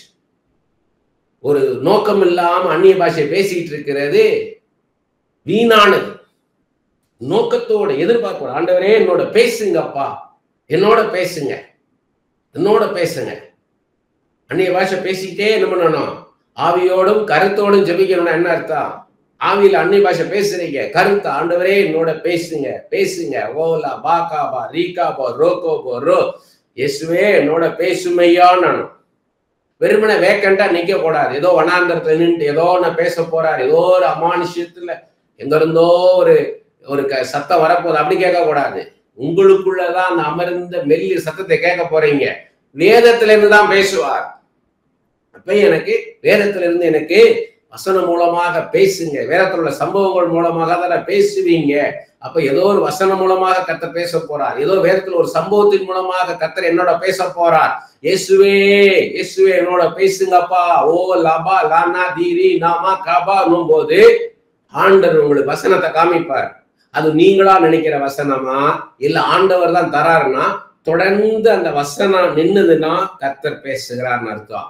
அந்த வசனம் அடுத்து வரலைன்னா, அது உடனே போயிடுச்சு அந்த வசனம்னா, அது நீங்களாக நினைச்ச வசனம், உங்களுக்காக அது வந்ததுன்னு அர்த்தம். இதைதான் நிறைய பேர் பிரம்மையில தீர்க்க தரிசனம் சொல்றாரு. அவங்களுக்காக வசனம் தோணும், உடனே அந்த வசனத்தை சொல்லிடுறது. அது கர்த்தர் சொல்லாதது. இவ்வளவு வசனங்கள் இருக்குது, இவ்வளவு வசனமும் தீர்க்க தரிசன வசனங்கள் தான். ஆனா இப்ப கர்த்தர் என்ன சொல்லுகிறார்? இப்ப என்ன சொல்லுகிறார்? நீ சாதாரணமா ஒரு ஜெனரலா ஒரு ப்ராஃபஸி சொல்றது லேசான காரியம். ஒரு பெரிய கூட்டத்துல நின்று கர்த்தர் அப்படி சொல்றார் இப்படி சொல்றாருன்றது வேற. குறிப்பாய் ஒரு மனுஷனை நீங்க சந்திக்கிறீங்க தனியா, அவங்களுக்கு ஒரு குறிப்பிட்ட காரியத்துல ஒரு சிக்கல் இருக்குது, ஒரு போராட்டம் இருக்குது, நெடுநாளாக அதுல சிக்கி இருக்கிறாங்க. அந்த காரியத்துல அவங்களுக்கு தீர்க்க தரிசன வார்த்தை வேணும். கர்த்தர் என்ன சொல்கிறார்ன்றத அப்ப பைபிளை தான் பேசுவார். உங்களுக்கு அது ஆச்சரியமா இருக்கும். என்னைக்கோ படிச்சதா இருக்கும், எப்பவோ படிச்ச ஒரு சம்பவமாக இருக்கும். அது நீங்களே மறந்திருப்பீங்க. அந்த நேரம் உங்களுக்கு அதை ஞாபகப்படுத்துவார், நினைப்பூட்டுவார். அந்த வசனத்தை எடுத்து சொல்லுவார். நீங்க அந்த வசனத்துடைய வெளிப்பாடு வேற மாதிரி படிச்சிருப்பீங்க, ஆனா அந்த இடத்துல அங்க ஃபிட் பண்ணுவார். அதை ஆச்சரியமா இருக்கும். அந்த வேர்டுல இருந்து வர ரெவலேஷன் அவங்களுக்காக இருக்கும். அதுல இருந்து ஒரு வெளிச்சம் உண்டாகும். ஆச்சரியமா இருக்கும். உங்களுக்கே ஒரு சந்தோஷம் இருக்கும். ஆண்டவர் தான் உங்கள்கிட்ட பேசுறார், உங்களுக்குள்ளே ஒரு சந்தோஷம் உண்டாகும். உங்களுக்குள்ள ஒரு பெரிய ஒரு விடுதலையை நீங்க பார்ப்பீங்க. அப்புறம் அது சொல்றவங்க கேட்கிறவங்களுக்கு அது அடுத்துதான். முதல்ல நம்ம தான் ஃபர்ஸ்ட் நமக்குள்ள டெலிவரன்ஸ் பார்ப்பீங்க. சாதாரணமான காரியம் கிடையாது தீர்க்க தரிசனம் சொல்றதுன்றது. அதே 1 தீமோத்தேயு 6ஆம் அதிகாரம் 20-21 பாருங்க. ஓ தீமோத்தேயுவே, உன்னிடத்தில் ஒப்புவிக்கப்பட்டதை நீ காத்துக்கொண்டு சீர்கேடான வீண் பேச்சுகளுக்கும், திரும்ப சொல்றாரு பாருங்க, வேஸ்ட் சில காரியங்களை பேசுறாங்களா, இது தேவையா அப்படின்னு யோசித்து பார்க்கணும். சீர்கேடான வீண் பேச்சுகளுக்கும் ஞானம் என்று பொய்யாய் பெயர் பெற்றிருக்கிற கொள்கையின் விபரீதங்களுக்கு விலகு. ஞானம் என்று பொய்யாய் பெயர் பெற்றிருக்கிற கொள்கையின் விபரீதங்களுக்கும் விலகு. அவங்க சொல்லுவான், தன்னை பத்தியே பேசிட்டு இருப்பான், நான் இப்படியெல்லாம் சொல்றதில்ல, இப்படித்தான் நான் தீர்க்கதரிசனம் சொல்லியிருக்கேன், இப்படிதான் தீர்க்கதரிசனம் சொல்லுவேன், நான் அப்படி சொல்லுவேன், அப்படியே நடக்கும், நான் சில விஷயங்கள் சொல்ல மாட்டேன், நான் வேற இப்படி சொல்லுவேன், அப்படி சொல்லுவேன் இருப்பான். அப்படியெல்லாம் ஆண்டவர் ஒரு நாள் ஒரு மனுஷன் முன்னாடி நிப்பாட்ட மாட்டார். அங்க இயேசுவை பாக்குறீங்களா, பைபிள்ல இருக்கா, அந்த காரியம், அந்த மனுஷன் சொல்லுகிற காரியம் வேதத்துல இருக்கா அப்படின்னு தான் நீங்க பார்க்கணும். பைபிள்ல இல்லாத ஒரு காரியத்தை சொன்னாங்கன்னா அதை தூக்கி போட்டணும். அவன் தான் ஆன்டி கிரைஸ்ட். பைபிளுக்கு எதிராக பேசுறவன் தான் அந்தி கிறிஸ்து. வேதத்துக்கு புறம்பா ஒரு காரியம் வருது, சுயமா சொல்றாங்கன்னா அதை ஏற்றுக்கொள்ளவே கூடாது. எல்லாமே இந்த இதுலதான் இருக்கு, வேதத்துல இருக்குது. சிலர் அதை பாராட்டி விசுவாசத்தை விட்டு வழுவி போனார்கள். திரும்ப திரும்ப சொல்றாரு பாருங்க, விசுவாசத்தை விட்டு, பிசாசுகளின் உபதேசத்திலையும் பார்த்தோம், விசுவாசத்தை விட்டு விலக செய்ய முடியாது. கர்த்தரோடு கூட நிலைச்சிருக்கணும், கர்த்தர் மேல நம்பிக்கை வைக்கணும், கர்த்தரையே சார்ந்திருக்க வைக்கணும். தீர்க்க தரிசனம்ன்றது இல்ல உங்களுக்கு நல்லா படிக்க வச்சிருக்கிறார், நல்ல வேலையில வச்சிருக்கிறார், ஆண்டவர் அடுத்து இப்படி கொண்டு போயிடுவார் உங்களை, இல்ல தங்களுக்கு சாதகமாக ஒரு காரியத்தை சொல்லுவாங்க, அவங்க பிடியில நீங்க இருக்கணும். வஞ்சிக்கிற ஆவின்றதான் அவங்க பிடியில நீங்க இருக்கணும். அதை விட்டு நீங்க போற மாதிரி ஒரு காரியத்தை சொல்ல மாட்டாங்க.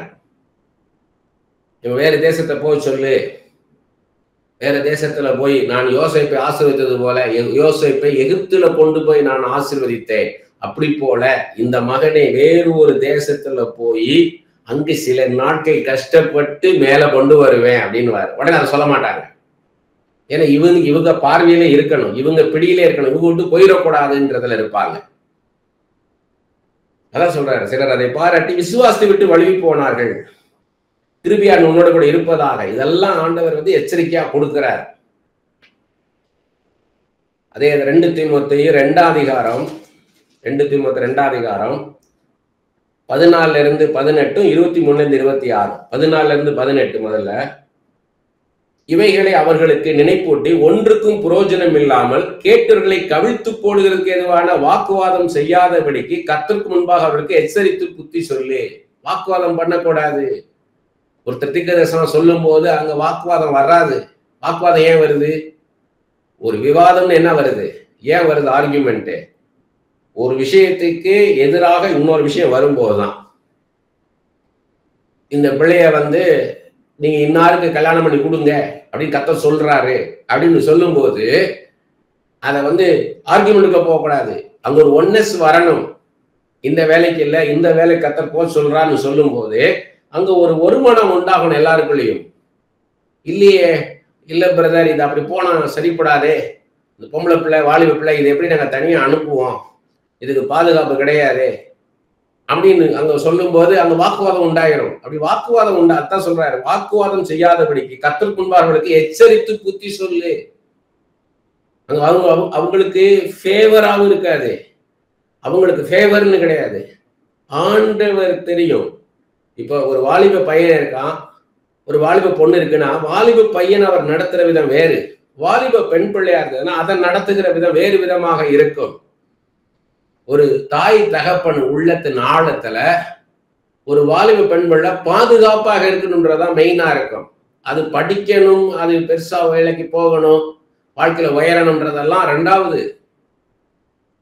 அது பாதுகாப்பு முக்கியம். அதுக்கேற்ற மாதிரிதான் நடத்துவாரு. அதுதான் இங்க சொல்றாரு. அங்க எச்சரித்து புத்தி சொல்லி, அதான் எச்சரித்து புத்தி ரெண்டு ஒண்ணுதான். எச்சரிக்கை கொடுக்கிறது, புத்தி சொல்றதுக்கு எச்சரிக்கை கொடு.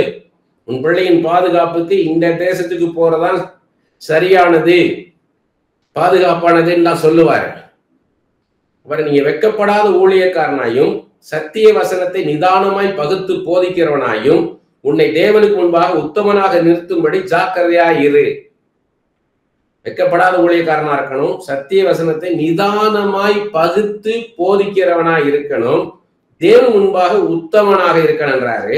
16வது வசனம், சீர்கேடான வீண் பேச்சுகளுக்கு விலகி இரு. திரும்ப திரும்ப சொல்றார், சீர்கேடான வீண் பேச்சுன்றார். வீணான பேச்சு அங்க இருக்காது. வீணான பேச்சு இருக்காது அங்க.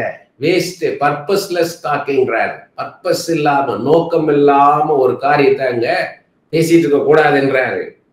அவைகளால், இங்க சொல்றாரு பாருங்க, அவைகளான் போது கள்ள போதகர்களான அவர்கள் அதிக அவபக்தி உள்ளவர்களாவார்கள். பக்தி இருக்காது அங்க. பக்தி விருத்தி உண்டாகணும். நம்ம பேசுற வார்த்தை அவசியமான வார்த்தைன்னா ஆண்டவரோட நெருங்க வைப்பதாக இருக்கணும். அவங்க ஜபம், அவங்க வேத தியானம், அவங்களுடைய துதி ஆராதனைய இன்னும் பலப்படுத்துற மாதிரி இருக்கும். ஆண்டவரோடு அவங்க நெருங்கி இருக்கிற மாதிரி இருக்கணும். அவர்களுடைய வார்த்தை அரிப்பிளவை போல படரும். அரிப்பிளவை போல படரும் என்ன அர்த்தம்? அது கேன்சர் மாதிரின்றார். அரிப்பிளவை போல. நீங்க இது எங்க இருக்கு இந்த வார்த்தை கேட்டீங்கன்னா, எசேக்கியா ராஜா சுகவீனமா இருக்கும் போது ஏசாயா தீர்க்கதரிசி சொல்றார், அந்த அரிப்பிளவின் மேல நீங்க அந்த அத்திப்பழத்தை வச்சு நீங்க மருந்து போடுங்கன்றார். அந்த அரிப்பிளவைக்கு மருந்து போடுங்கன்னா தான். அது கேன்சர் மாதிரி. அவர்களுடைய வார்த்தை அரிப்பிளவை போல படரும். கேன்சர் மாதிரி. கேன்சர் வந்தா மடமடன்னு வந்துடும்.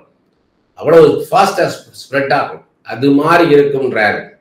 அறிவிப்பிலை படரும். இனமெந்தும் பிழைத்தும் அப்படிப்பட்டவர்கள் இல்லை யாருன்னு சொல்றாரு. அவங்க கூட இருந்தவங்க, பவுலோட இருந்தவங்க, அவங்க 2 பேரும் அப்படிப்பட்டவர்கள்.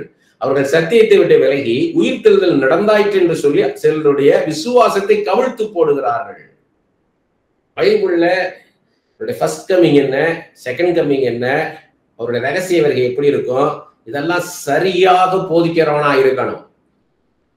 நிறைய பேர் என்ன பண்ணுவாங்கன்னா, நான் பேர் சொல்ல விரும்பல, நல்ல ஒரு புகழ்பெற்ற ஒரு ஊழியக்காரர், அநேக புஸ்தகங்கள் எழுதியிருக்கிறார். நான் ரொம்ப விரும்பி படிச்சுக்கிட்டு இருந்தேன். ரொம்ப நல்லா இருந்தது. படிச்சுட்டே வந்தேன். வெளிப்படுத்தின விசேஷம் படிக்கும் போது பாத்தீங்கன்னா வேதத்துக்கு புறம்பாளி இருக்கிறார். ரகசிய வருகை இல்லைன்ட்டார். பைபிள்ல ரகசிய வருகை இருக்குது. ஒருத்தர் 2 பேரு மாவு இடிச்சுக்கிட்டு இருப்பாங்க, ஒருத்தர் காணாம போயிடுவான். வயல்ல 2 பேர் இருப்பாங்க, ஒருத்தி காணாம போயிடுவான்றாரு. அது பிராக்டிகல் எப்படின்னு கேட்டீங்கன்னா, சர்ச்சுக்கு நீங்க திடீர்னு வரும்போது பாத்தீங்கன்னா இன்னும் சில குடும்பங்கள் இருக்காது. எங்க அது காணனா கொண்டு போயிட்டாருன்னு அர்த்தம். ஆண்டவர் கொண்டு போயிட்டார். ரகசிய வருக, அதுக்கப்புறம் தான் பகிரங்க வருக. அதுக்கு கான்ட்ரடிக்ட் பண்ணி அதுக்கு எதிராக ஒருத்தன் பேசுறான்னா அவன் ஊழியக்காரர் கிடையாது, அவன் பிசாஸ். அவனுக்குள்ள இருக்குது பிசாஸ். இயேசுக்கு விரோதமான ஆள். அடுத்தது 23-26 வசனம். புத்தியீனமும் அயுத்தமுமான தர்க்கங்கள் சண்டைகளை பிறக்கும் என்று அவைகளுக்கு விலகிரு. ஆர்கியூ பண்ணாதீங்க யாரோடையும். பைபிளுக்கு அகைன்ஸ்டா ஒருத்தன் பேசுறான்னா don't have relationship with him. 2 யோவான்ல பார்த்தோம் நம்ம ஏற்கனவே. வேற ஒரு காஸ்பலை கொண்டு வரான், வேற ஒரு சுவிசேஷத்தை கொண்டு வரான் அப்படின்னாலே, பைபிளுக்கு எதிராக ஒருத்தன் பேசுறானாலே அவனுக்கும் உனக்கும் கனெக்ஷன் தேவையில்லைன்றாரு. அதுல ஆர்கியூ பண்ணாத. புத்தியீனமும் அயுத்தமான தர்க்கங்கள் சண்டைகளை பிறக்கும் என்று அறிந்து அவைகளுக்கு விலகிரு. அநேகம் பேரை நான் சந்திச்சிருக்கேன். நான் இப்ப ஆட்களை I am ready, are you ரெடின்னு வாங்க ஆர்கியூ பண்றதுக்கு. நான் எம் நாட் ரெடின்றேன். அவன்கிட்ட பேசி ஒரு புரோஜனம் கிடையாது. அவன் பைபிளுக்கு எதிராக பேசுவாங்க. அவ்வளவு காரியமும் பைபிளுக்கு எதிராக பேசிக்கிட்டு வருவாங்க.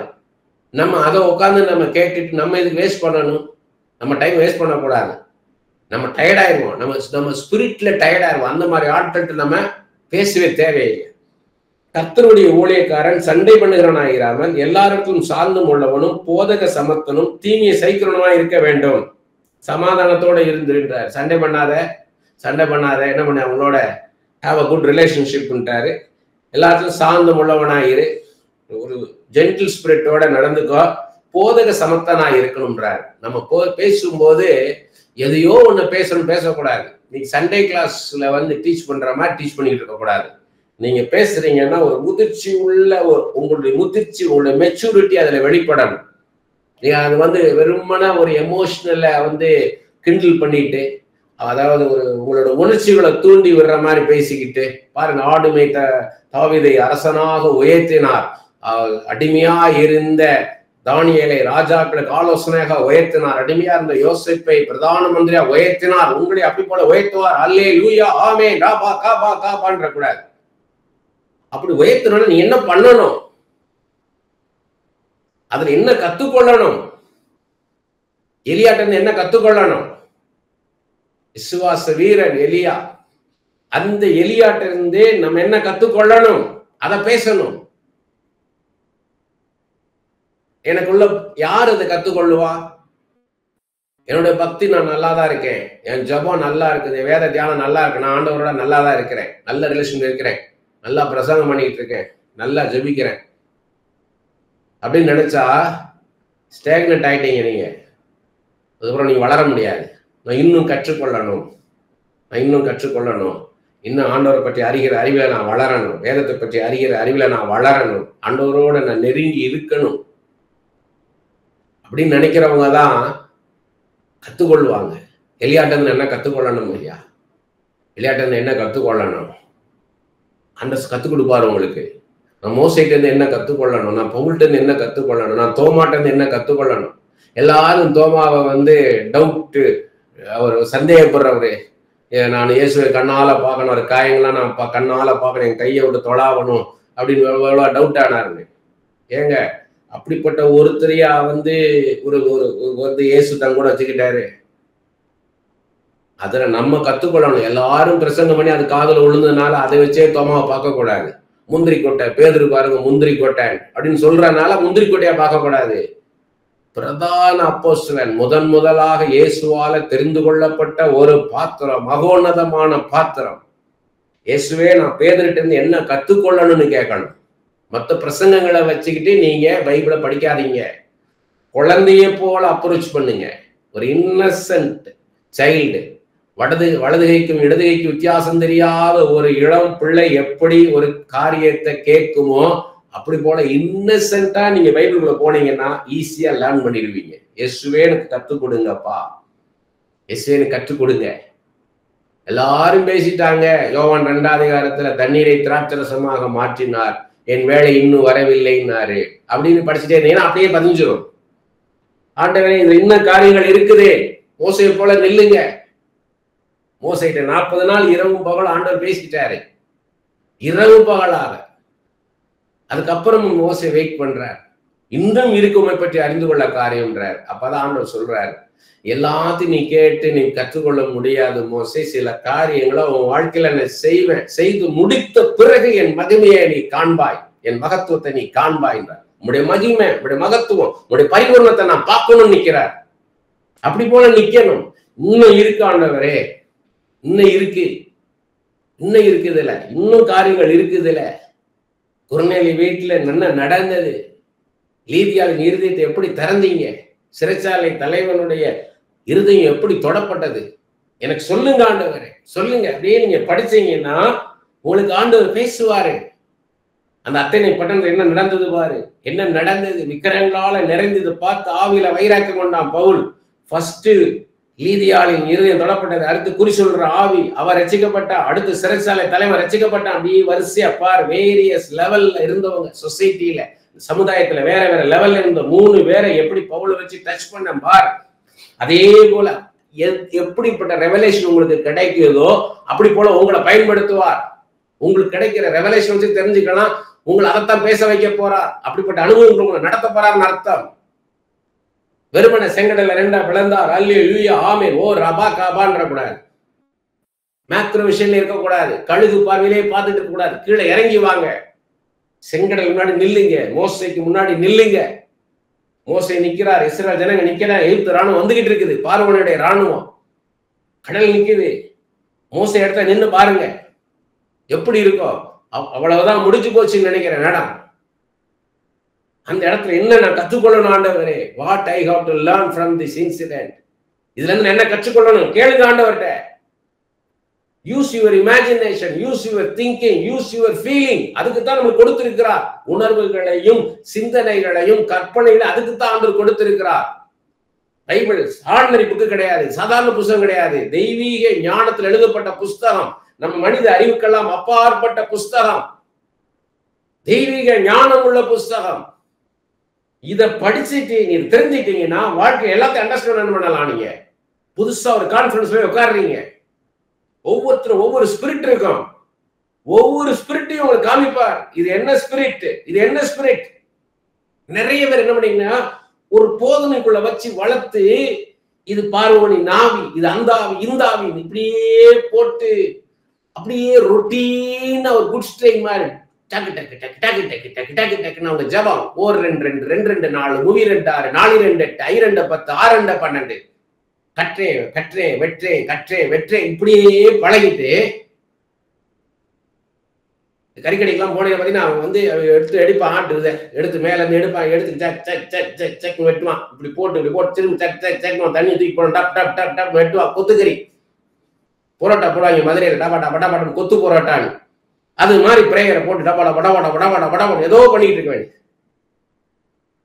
என்ன பண்றீங்கன்னு யோசிங்க. What you are doing.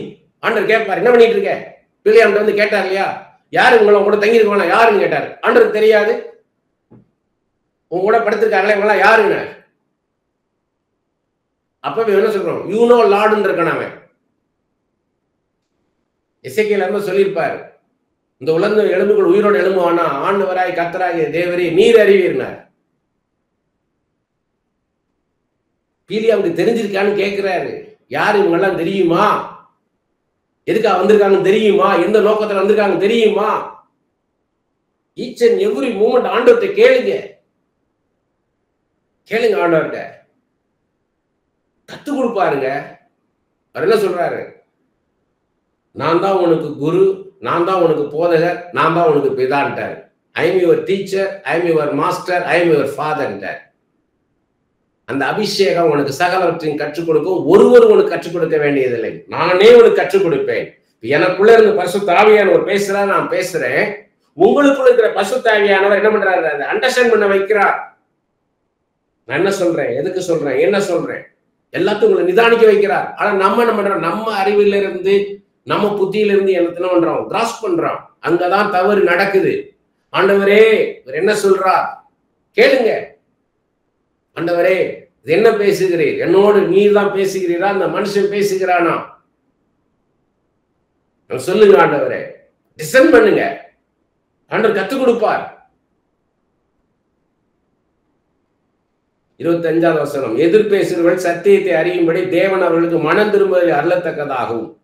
உங்களை எதிர்த்து நின்று பேசுறவங்க சத்தியத்துக்கு எதிராக சத்தியத்தை தான் பேசிருக்கீங்க, அதை வந்து எதிர்த்து நிக்கிறவங்க அவங்களுக்கு மனம் திரும்புவதை அருளத்தக்கதாகவும், பிசாசானுடைய இச்சையின்படி செய்ய அவனால் பிடிபட்டு இருக்கிற அவர்கள் மறுபடியும் மயக்கம் தெளிந்து அவன் கண்ணிக்கு நீங்கத்தக்கதாகவும் சாந்தமாய் அவர்களுக்கு உபதேசிக்க வேண்டும். பொறுமை இழந்துராதேன்றார். பொறுமை இழந்துராத. Don't lose your patience. உன்னுடைய பொறுமையை இழந்துராம நீ வந்து பொறுமையா அவங்களுக்கு எடுத்து சொல்லி அவங்கள மனம் திரும்புறதுக்குள்ள கொண்டு வா. கர்த்தரண்டை மனம் திரும்ப அவங்கள நடத்து, மனம் திரும்பும்படி நடத்துன்ற. அடுத்த 2 தீமோத்தேயு 3:8 வசனம், என்னையும் எம்பிரேயும் மோசைக்கு எதிர்த்து நின்றது போல இவர்களும் சத்தியத்துக்கு எதிர்த்து நிற்கிறார்கள். இவர்கள் துர்ப்புத்தி உள்ள மனுஷர்கள், விசுவாச விஷயத்தில் பரீட்சைக்கு நில்லாதவர்கள். அந்த கடைசி ரொம்ப முக்கியம். துர்ப்புத்தினா நல்ல புத்தி இல்லை, கெட்ட புத்தி உள்ளவங்கன்றாரு. விசுவாச விஷயத்தில் பரீட்சைக்கு நில்லாதவர்கள். பரீட்சைக்கு நில்லாதவங்க விசுவாசத்துக்காக அவங்க போராடல, விசுவாசத்துல நிக்க மாட்டாங்க. அப்படிப்பட்ட கள்ள போதகர்களும் கள்ள தீர்க்கதரிசிகளும் நம்மகிட்ட இருந்து பொருளோ காசையோ வாங்கியிருந்தான் பார்ப்பாங்களோ ஒழிய கர்த்தரையே சார்ந்து இருக்க மாட்டான். நீங்க இதுல பாத்தீங்கன்னா தெரியும், எபிரேயர்ல பவுல் சொல்லுவாரு, உங்களை நடத்துறவங்க அவங்களுடைய விசுவாசத்தை பாருங்கள். நம்ம இதுல பாக்குறோம், நம்ம தீமோத்தேயுக்கு பாக்குறோம். தீமோத்தேயு வந்து சொல்லும் போது என்ன சொல்றாரு, உன் தாய்க்குள்ளேயும் உன் பாட்டிக்குள்ள, உன் பாட்டி லோவிசானுக்குள்ளேயும் உன் தாய் ஐநீக்கிழக்குள்ள இருந்த விசுவாசம் உனக்குள்ள இருக்கின்றார். அப்ப பவுல் அதெல்லாம் பார்த்திருக்காரு. அவங்க தீமோத்தேயுடைய பாட்டிக்குள்ள இருந்த விசுவாசத்தையும் தீமோத்தேயுடைய தாய்கிட்ட இருந்த விசுவாசத்தையும் பார்த்திருக்கிறாரு. அதனாலதான் சொல்றாரு, உன் பாட்டிக்குள்ளும் உன் தாய்க்குள்ள இருந்த விசுவாசம் உனக்குள்ள இருக்குதுன்றார். ஏன்னா அந்த விசுவாசத்துல வளர்த்திருக்காங்க. மனுஷனை சார்ந்து ஒருத்தன் இருக்கிறான்னா, மனுஷனை சார்ந்து இல்லைன்னா வேற ஒரு வழியில அவன் வருமானத்தை வச்சுட்டு உட்கார்ந்து இருந்தாருன்னா, அப்படிப்பட்டவங்க தீர்க்க தரிசனம் சொல்லும் போது அவங்க பிரசங்கம் பண்ணும்போது விசுவாசத்துல நிக்கும்படி இருக்காது. அவங்க என்ன பண்ணுவாங்க, சைடுல ஒரு பிசினஸ் வச்சுக்கிறது தப்பு கிடையாதுங்க. பவுலும் கூடார தொழில் பண்ணார் இல்லையா? பவுல் கூடார தொழில் பண்ணாரு. உங்களுக்கு அதான் நான் பலமுறை யோசித்து பார்த்திருக்கிறேன். நான் ஒருவேளை நான் கேமரா பண்ணிட்டே இருந்திருக்கலாமோ, கேமரா பண்ணிட்டு இன்கம் வர மாதிரி இருந்துகிட்டே நான் நின்றுக்கலாமோனோ விசுவாசம் இந்த அளவுக்கு நான் வந்திருக்க மாட்டேன். முழுக்க முழுக்க நான் கர்த்தரையே சார்ந்திருக்கும்படியாக நடத்தியிருக்கிறார். இப்பவும் விசுவாசம் தான், ஃபெய்த் லைஃப் தான். ஆண்டவர் கொடுத்தாலும் உண்டு, அப்படி நடத்துறாரு. இதுதான் ஃபெய்த் லைஃப். இப்ப நான் கேமரா பண்ணிட்டே நான் ஊழியம் பண்ணிட்டேன், என்ன இருக்கும்? நடத்தலாம், கர்த்தர் நடத்துவாரு. ஆனா ஒரு லெவல் தான், அது ஒரு லெவல் வரைக்கும் தான் அவன் கொண்டாடுவாரு. அப்படி நான் கேமரா பண்ணிட்டே இருந்தேன்னா நான் டெக்னிக்கலி நான் சவுண்டா இருந்திருப்பேன்.